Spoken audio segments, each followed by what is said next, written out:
Chud327 back at the shop. There's the red S-10. Here's Charles. And I've been working on a master bathroom total redo, and I think Charles got jealous, dumped out all the transmission fluid. I think it's the rear output seal. I've already got a new one. It is right here. It was $3-something. We're going to get that put in real soon. Clean up all this mess. And Oxbeam sent me some LED pods. I got to show you these. These are really nice. It's got white, it's got amber, they strobe. I think I'm going to mount them behind the grill right about here, right about there. So I'm here with Charles. I found that paddleboard in a dumpster. That makes a pretty good slide for getting underneath there. Anyway, I got the drive shaft pulled out. Here's the new seal. It was $3.36. I got to get that installed. I'm going to put some grease in this universal joint. It got a little rusty on the other end. Transmission fluid was leaking. It's not rusty at all. Anyway, as soon as we get that seal in, get the drive shaft back in, get some transmission fluid in it, we can take it for a ride. I just cleaned up my drive shaft. I cleaned up the input shaft. It's ready to go in. I greased this universal joint. I greased that universal joint. And then down here on the ground, this is my seal removal kit. This is my seal install kit. So guys, just came in from the post office. I had to renew my PO box. Oxbeam. That's a good sign.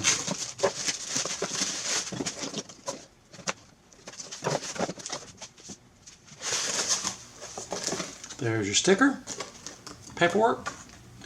Oh, it's pods.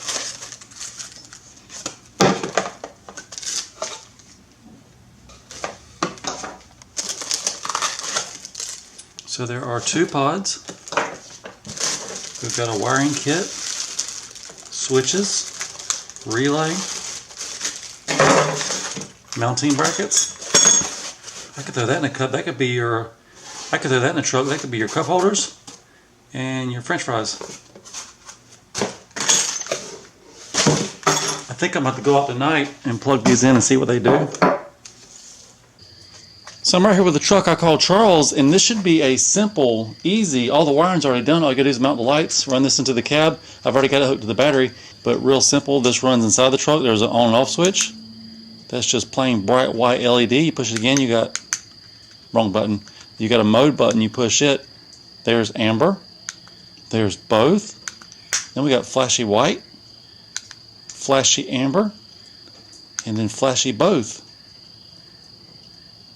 I think that's going to be my favorite. It's going to be between that and just bright or amber. Actually, run both, and then for flashing, I like that one. I feel like I need to put these on fast mowers, but I don't drive fast mowers as much as I drive this truck, so I think they're going on the truck. And then if we pull the pods out and look at them, this is the way you put the bracket on if you want to mount it, like if I was mounting it right to the core support, like that.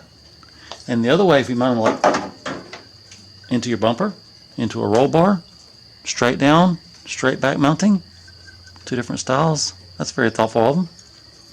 Let's try them out there. Another cool thing, if you let them run for a few minutes, they get out of sync with each other. I like that. So now I'm sitting on the hood facing backwards right into the driver's face. That would not be ideal. Anyway, let's see how they shine going backwards.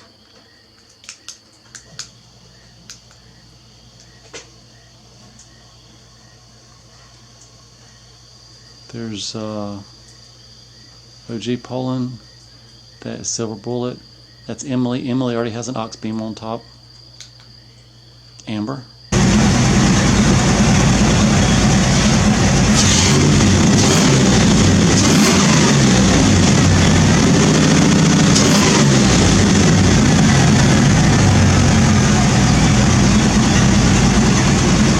So I'm right here with Charles installing the Oxbeam LED pods. I've got one already in. I'm using an existing hole there. There's an existing hole here. There used to be a line that went for cooling the power steering fluid. Now it's going to be for holding LED pods. I've got to change this bracket so it's pointing out the back instead of out the side. Bolt it in, and then we got to run the wiring. The wiring, it's just a kit. You plug it in, you plug it in. I got to hook it to the battery, drill a hole in the firewall, mount the switch. This is done. This is easy. So both pods are now in place. They're tight. I got to run the wiring. I didn't mention that I had to loosen the grill a little bit, but it goes right back into place with 4 little screws.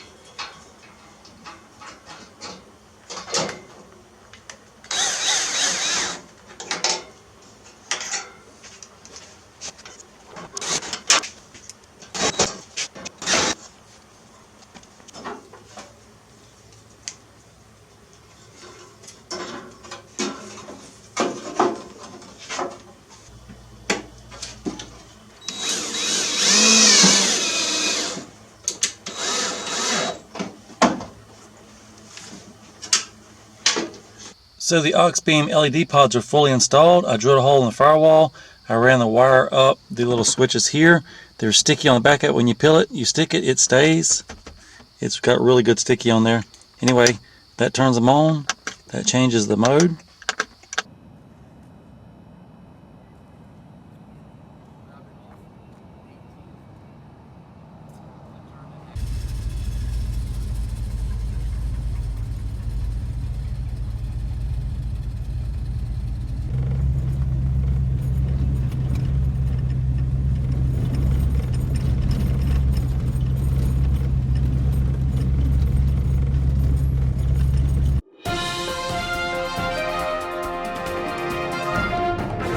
So I took Charles for a ride, and then we found a road called Charles. So I've got another set of tires and wheels just like what's on Charles. Well, a half set of tires and a set of wheels. That was $125 on Marketplace.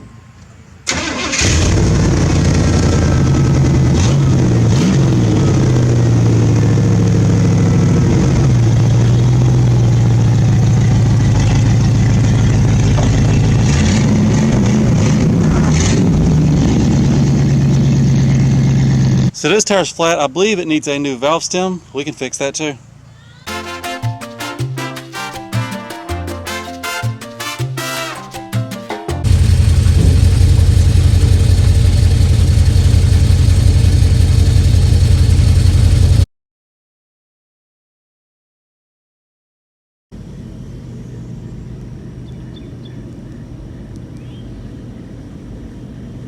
So just came back from a junkyard. Got these two tires. They are like new. They were made last year. Anyway, the pair of them were $64 and they match. I got two wheels that need two tires that match. Anyway, I looked online. They're over $100 each if you buy them new. Also got some welding gas for the MIG welder. I found these at a yard sale. That was $2, that was $1, that was $1, that was $2, that was $1. This one is a JCPenney's wrench.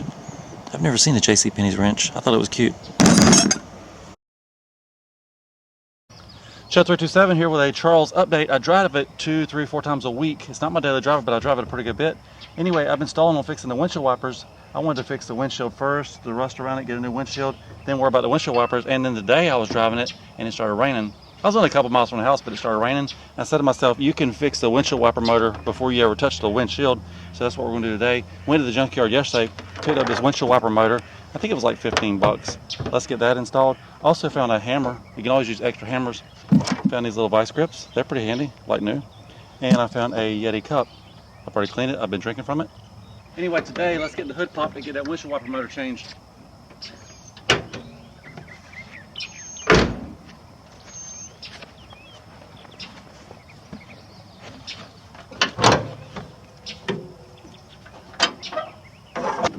So I've got the key on, I've got the wipers on. If we test this one, we've got juice there. That one's hot. It should work. I've even tapped on it some, maybe with the video camera running. Hey, where's that new hammer?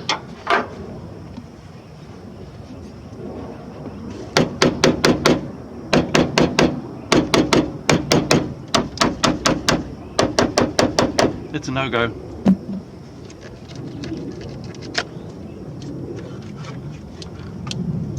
This one plugs in a little bit different, still off of a square body.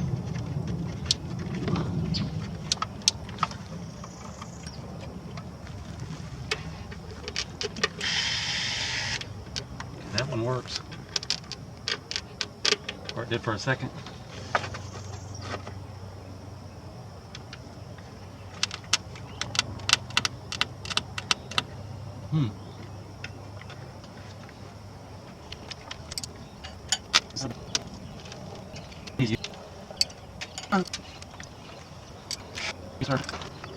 I'm gonna take it off and work it a little bit, see if we can get it to run.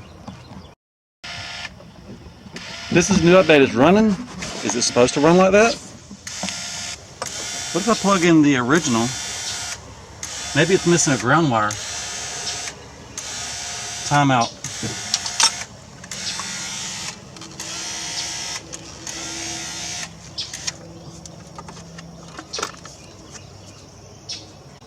So what I just said to myself, let's plug in the original, maybe it's missing the ground. See if we get the original to work. Save some trouble. ground. Hold on.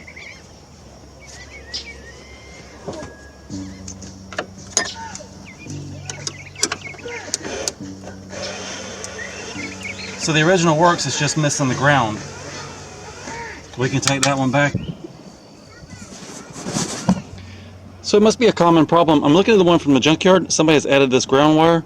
This is a ground strap. It goes to this metal piece and it should be coming out the back touching the body. Anyway, they got these rubber boots, I guess for vibration reasons. Maybe if I tighten up that bolt on the original one tight enough, it'll ground itself again. Let's try it.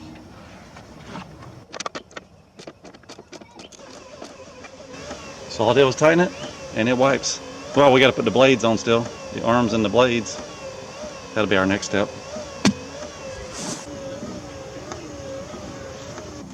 So I decided to go ahead and put the cowl panel on. I'm gonna wire brush these, then we'll put the arms on, then we'll go buy some blades. This job will be done.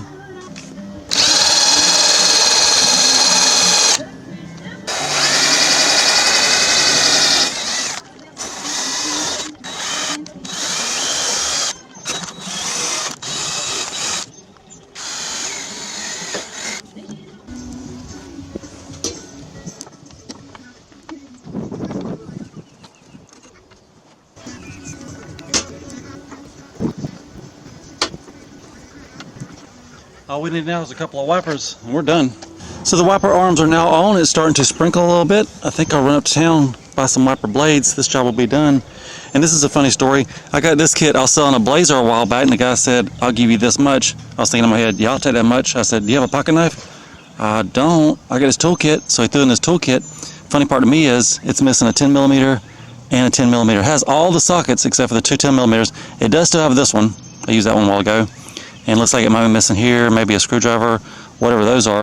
So I'm right here with Charles and Mitch in the shade, and I'm surprised that the mower with wheelie bars fit in the back of the truck and the tailgate shuts. That's pretty cool. I need to put one in that one now. Anyway, today's mission, I want to jack it up, spin this tire, see what ratio that rear end is. I want to jack this one up, spin the tire, see what ratio that rear end is. That one might need to be in this one. That's a newer rear end. It's got a stabilizer shock on there to prevent wheel hop.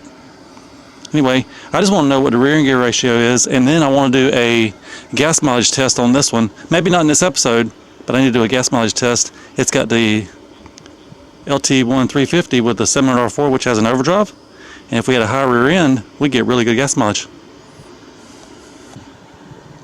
Also, sneak peek, there's a Pinto here. It's almost road ready. There will be a video on that. Out there in the yard, there is a Bobcat. That's a Canadian Pinto.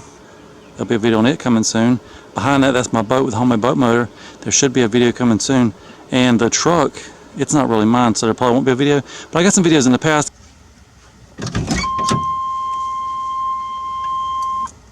The truck has to be in neutral so that back tire can spin.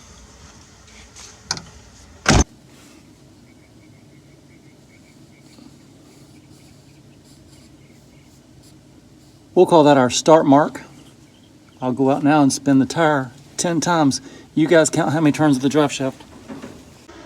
So I've got this side jacked up, the other side is on the ground. If you had a spool, you jack up both sides and they would spin together. I don't have a spool yet. That's coming. Also, these tires are getting kind of slick. It's about time for a burnout and replace the tires. So our next step, we're going to spin this tire 10 times while the phone's underneath counting the number of spins. Let's get started. Valve stem all the way down. 1, 2, 3, 4, 5, 6, 7, 8, 9, 10. Piece of cake. So that was so easy on Charles. Let's do it on the truck bed trailer also. I've already got this side jacked up. Driver's side spins freely, passenger side is on the ground. We don't want it spinning. I've got my cell phone camera here. It's already in selfie mode. I'm gonna put it underneath where the drive shaft hooks up. There's no drive shaft. On Charles, there was a nice pretty aluminum drive shaft, easy for marking. This one just has holes where you'd bolt on the universal joint. I'm gonna take the cap of the pin, put it in one of those holes. We're gonna count the number of spins under there. Well, the cell phone will count the number of spins.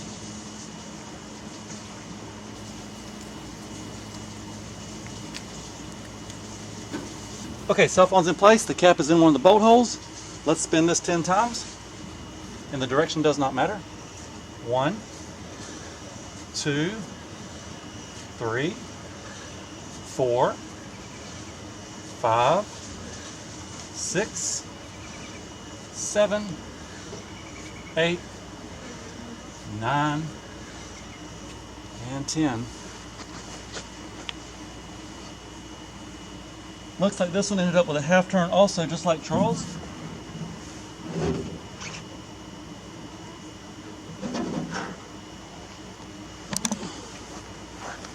So I'm going to stop. So I stopped that recording. Put the lid back on the marker. Now we got to go do some counting and some math.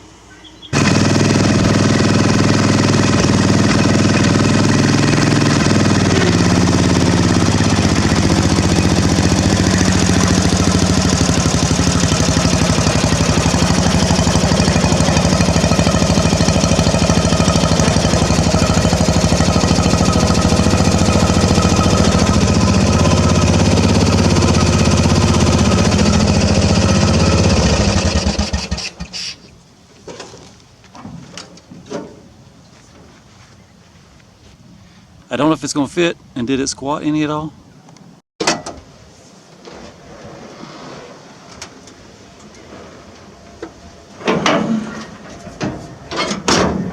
Room to spare.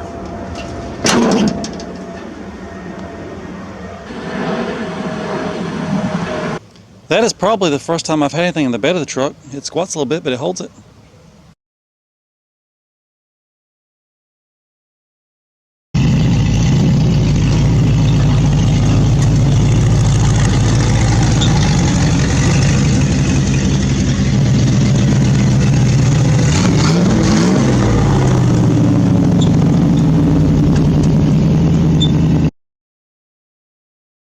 So Charles has been running with just front brakes. The back brakes, there's a line that has a leak in it.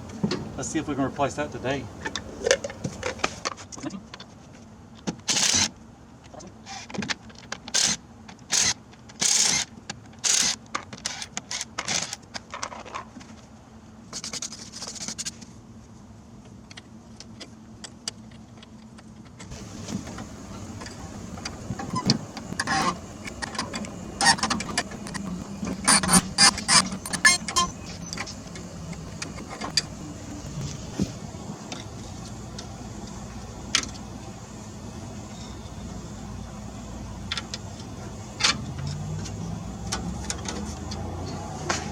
So just a few minutes later, the line is out. It's time to go to the store and get a replacement. I now have the taller mud tire on. Just kidding, changing a brake line.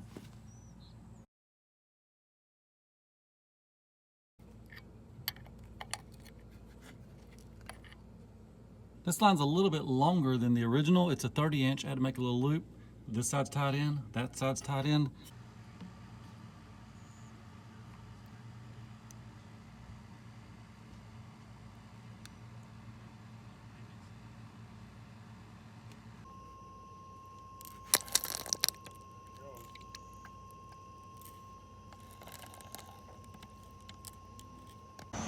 So last night I got the brake line on, I got the brakes bled. Now it's just put the tire and wheel on, get rid of the jack stand and the jack, ready to ride.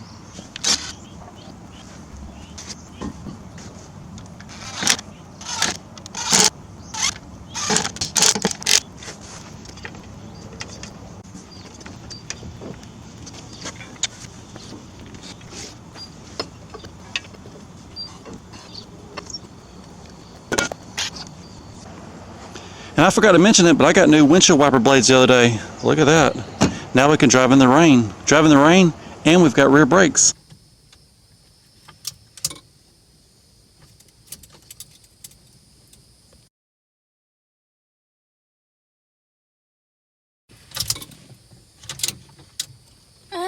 Turn it harder. You're lying. Oh, okay. Now what do I do? Okay. Pull that up and pull it back. Put your foot on the brake. So it doesn't go? The other brake. Oh, this one? The big one's the brake. Turn on your headlights. Yep. Okay, so now I'll do this. And pull it all the way back to the end. I'm gonna do this. Look, I'm blowing up. Now you're in neutral. One more time you'll be in drive. No. You just pull this back now. And don't give it any gas because you'll be in the ditch. Just let off the brake. Because it'll be spinning and stuff. Can you not rise the seas? What if a car comes in? Just get over to the side. The side. Okay, you can give it a little bit of gas. Okay, am I going A straight? little bit.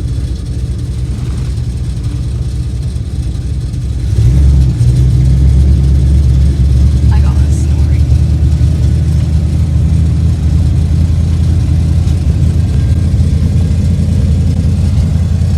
Is there a car behind us?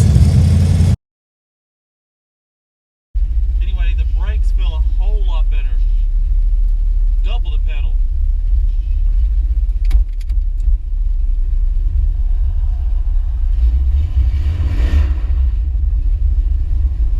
Traction issues.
So just took Charles to the dump, and this time in the dumpster find, I got a welding helmet box with welding helmet. Who knows what's wrong with it? Looks like brand new. Let's do a rear brakes test.